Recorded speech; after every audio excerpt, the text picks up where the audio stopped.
जनसंवाद एक सार्थक पहल को लेकर अपने दर्शकों के बीच पहुंच रहा है।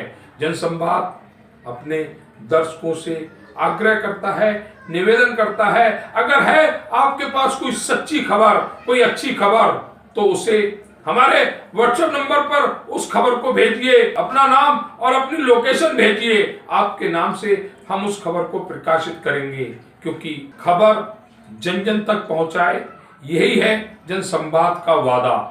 नमस्कार, आप देख रहे हैं जनसंवाद 24x7। क्या दिल्ली के आसपास रोहिंग्या या बांग्लादेशी बड़ी मात्रा में उत्पन्न हो गए हैं? ये हम नहीं कह रहे, ये कहना है लोनी के लोकप्रिय विधायक नंदकिशोर गुर्जर का। उन्होंने रोहिंग्या और बांग्लादेशियों को लेकर दिल्ली सरकार पर भी सवाल उठाए। किस तरह से अवैध रूप से इनके आधार कार्ड बन जाते हैं, किस तरह से बिजली का कनेक्शन मिल जाता है।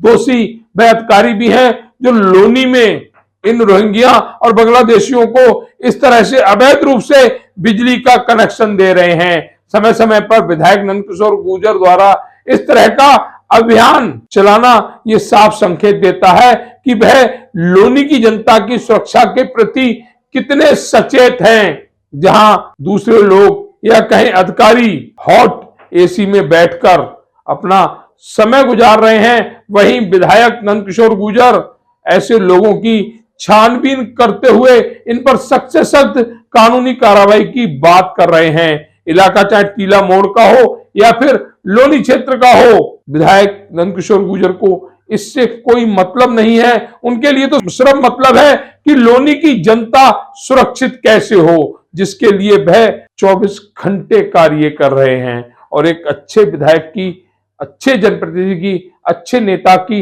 यही पहचान होती है कि वह जनता के लिए समय ना देखे, बल्कि हर समय जनता की सेवा करने के लिए तत्पर रहे।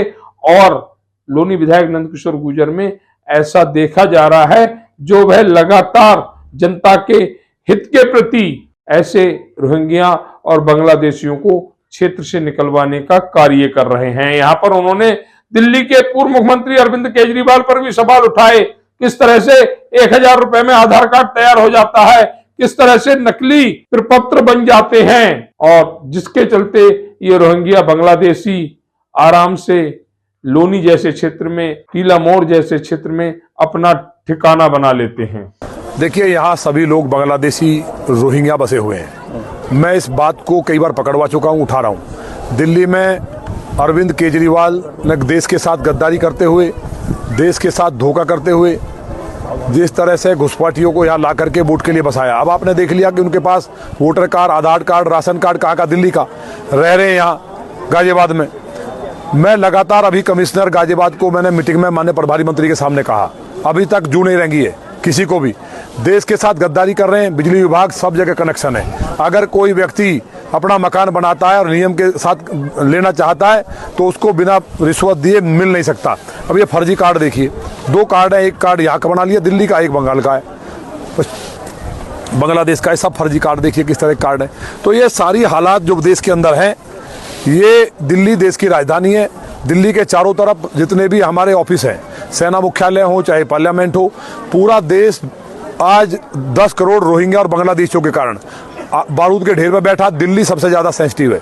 दिल्ली में लगातार वोट के लिए केजरीवाल सरकार अब बता रहे 1000 रुपए में आधार कार्ड बन रहे हैं। बिजली विभाग कहाँ सो रहा है, पुलिस क्या कर रही है? क्या पाकिस्तान में एक भी आदमी नहीं जा सकता, मारा जाएगा।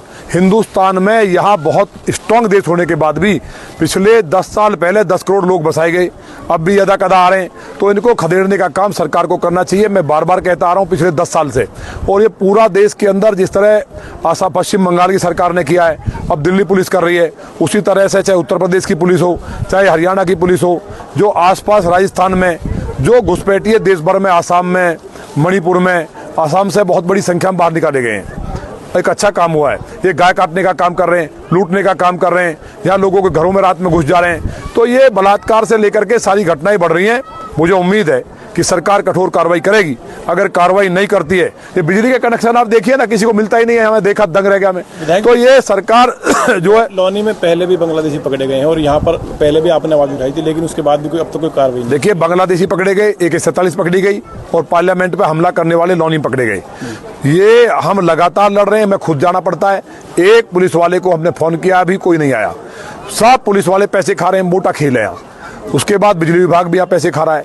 भ्रष्टाचार का वो आलम है कि पूरे भारत के अंदर सर, ये जो राज्य सरकार है, इनको ठीक करना चाहिए। माननीय गृह मंत्री जी ने जिस तरह से एक एक्शन लिया है और इनके खिलाफ कार्रवाई की बात की, हमें उम्मीद है कि आज जो जिस तरह असम की सरकार डिसीजन ले रही है, महाराष्ट्र में शुरू हुआ है, तो यहाँ उत्तर प्रदेश में भी खास तौर से मेरी विधानसभा लौनी और साहिबाद और नोएडा में जो जिस तरह से घुसपैठिए, लखनऊ के अंदर घुसपैठिए और तमाम जगह पे कैराना की तरफ, बिजनौर की तरफ, इन सबको चिन्हित करके निकाला जाए।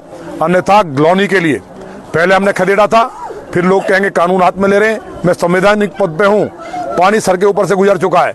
हम इस बात को, इनको खदेड़ने का काम करेंगे। बंगाल में हमारे भाई बहनों के साथ बलात्कार हो रहे हैं, पिता के सामने बेटी के साथ बलात्कार हो रहा है और हमारे पुलिस वाले बेईमान पैसे खा करके बसा रहे हैं। यहाँ मिलिट्री लगानी चाहिए और यार इतना सख्त काम करना चाहिए कि यहाँ से इनको भागना पड़े रातों रात। अगर जनसंवाद की खबर आपको लगती है अच्छी और सच्ची, तो हमारे चैनल को लाइक और सब्सक्राइब करें। बेल आइकन बटन को प्रेस करना ना भूलें, जिससे कि हमारे और आपके बीच की दूरी कम हो, हम हमेशा आपके साथ अपडेट रहें।